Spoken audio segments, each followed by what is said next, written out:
Pour finaliser notre morpion, il reste à gérer la fin de partie. C'est ce que nous allons faire dans cette vidéo. Et pour ce faire, on va retourner dans le main de notre programme. Et avant de sortir de notre while, il va falloir remplir la variable fin et déterminer si on a atteint la fin de partie. C'est ce que l'on va faire ici. On va écrire fin qui va prendre la valeur d'une fonction qu'on va coder ensuite qui va vérifier la fin de partie. On va l'appeler veryFinGame et on va faire passer notre tableau de morpion. Donc si cette fonction retourne la valeur true, dans ce cas-là, on aura terminé le jeu. Et si elle retourne la valeur false, ça voudra dire qu'il faudra continuer. On aura également l'information de qui a gagné, puisqu'on aura le nom, le numéro du tour qui l'indique. Par ailleurs, on va faire en sorte de déplacer cette action et la mettre après, pour que justement on puisse savoir qui a gagné. Ici, si on a la fin de partie et qu'on a la valeur true, on saura le joueur qui aura gagné. Je vais donc faire if fin. Dans ce cas-là, on fera un console.log. Bravo, joueur, et on va rajouter %d qui fera référence au tour, a gagné. Il reste à rajouter cette variable que je mets ici en mettant tour. On va maintenant coder cette fonction veryFinGame qu'on va mettre tout en bas et on va faire les vérifications de fin de partie.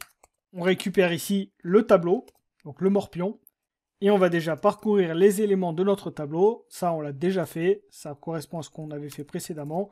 Var i est égal à 0. I inférieur à tab.lynx, I++. Donc là, on parcourt déjà toutes les lignes. Et lorsqu'on parcourt chacune des lignes, on va vérifier est-ce qu'un des joueurs a gagné sur une ligne. Pour faire ça, on va tester if tab de I de 0 triple égal à tab de I de 1. Là, on est en train de tester est-ce que pour ma première ligne, par exemple, si I est égal à 0, ça voudra dire qu'on teste la première ligne, est-ce que la colonne 0 est égale à la colonne 1? Si c'est le cas, on peut également vérifier est-ce que c'est également égal à la colonne 3. Si c'est le cas, ça voudra dire qu'ici, on a une ligne qui est gagnante. Dans ce cas-là, on pourra faire directement un return true. On va également tester maintenant en colonne. Et en colonne, c'est la même chose, sauf qu'on va changer la place du i. On va tout simplement mettre ici que c'est la ligne 0 et que c'est la colonne i. On met la même chose sur les autres, donc je mets 1 i. Ici, je mets 0 i. Et enfin, je vais mettre 2i. Donc, premier tour de boucle, je vérifie, est-ce que sur ma ligne, il y a quelqu'un qui a gagné? Si c'est le cas, je retourne true, sinon je retourne rien. Ensuite, je vérifie, est-ce que quelqu'un peut gagner sur la colonne? Si c'est le cas, je retourne true, sinon je retourne rien. Et je vais boucler 3 fois. Bien sûr, ici, on peut le faire ainsi parce qu'on est sur un carré. Sinon, il aurait fallu adapter un tout petit peu. On est donc capable de vérifier en ligne et en colonne. On va également rajouter 2 autres tests pour vérifier en diagonale. Et là, on n'a pas besoin de faire avec une boucle. On va directement faire if tab de 0, colonne 0. Donc en ligne 0, colonne 0. Si c'est égal à tab de 1, c'est-à-dire le centre, ici. Et vérifier enfin si c'est égal à la cellule qui est en bas à droite. Pour faire ça, pareil, on rajoute le même test en mettant 2, 2. Dans ce cas-là, on fera pareil, un return true. On va également tester l'autre diagonale, c'est celle qui est montante. Donc pour ça, ça va être tab de 3, colonne 1, qui est triple égal au milieu, donc là ça change pas, c'est toujours pareil, c'est tab de 1, 1. Et on teste pareil, la même chose, mais sur la dernière. La dernière, c'est-à-dire en ligne 1 et en colonne 3. Et de la même manière, on fait un return true. Si jamais je suis passé dans aucun des tests ici, je pourrais retourner à la fin un return false. Vous voyez qu'ici, je ne l'ai pas fait avec des else, parce qu'il n'y a pas besoin. Quand vous faites un return, directement, ça sort de la fonction, et le reste n'est pas exécuté. Donc, il n'y a pas besoin de faire un else. Normalement, nous avons terminé cette vérification, et ça devrait fonctionner. On va vérifier cela et lancer notre programme. Donc, je vais essayer de positionner mes éléments de façon à gagner. On a une première erreur, puisqu'il nous dit que le joueur 1 a gagné.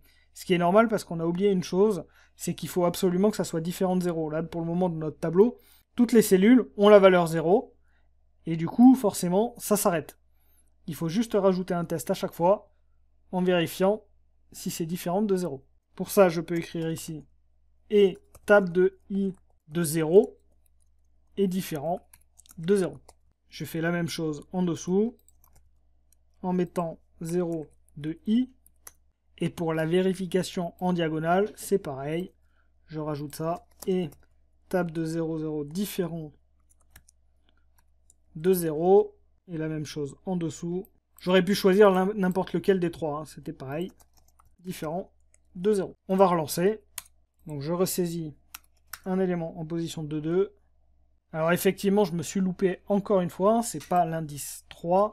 Même si c'est la ligne 3, c'est l'indice 2. Donc là, c'est pareil. On relance le programme. On va tester directement de gagner en position 2,2. Ensuite, je vais mettre 1, 1. Et si je saisis maintenant pour la croix en ligne 2 et en colonne 3, normalement, on est capable de gagner. On peut voir que le joueur 1 a bien pu gagner dans la grille. On va tester de gagner en diagonale. Donc là, je vais mettre 1, 1. On est également capable de gagner sur cette diagonale. On essaie de gagner en colonne. Ça fonctionne également. On teste la dernière diagonale.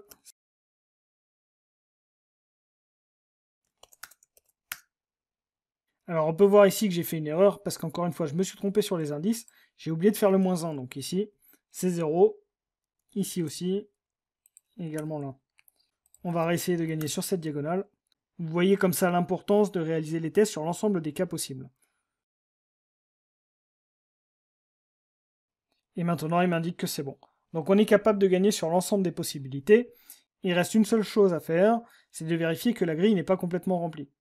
Pour faire ça, on va compter le nombre de cases restantes, et on va l'initialiser au départ en mettant NB cellule, qu'on va mettre à 9, et à chaque fois qu'un joueur aura joué, on réduira la variable de 1 en faisant ici NBCell moins.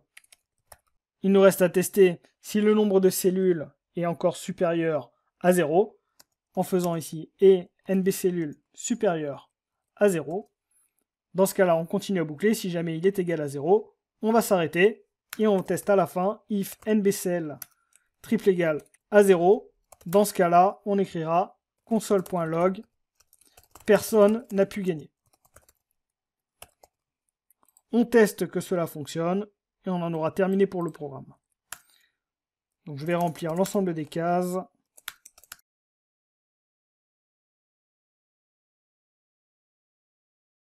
Si je remplis ma dernière cellule, normalement ça s'arrête et voilà, ça indique personne n'a pu gagner. Et le programme s'arrête. On en a terminé pour ce programme, j'espère qu'il vous aura plu. N'hésitez pas à me dire ce que vous en avez pensé. Je vous remercie et à très vite pour un prochain exercice.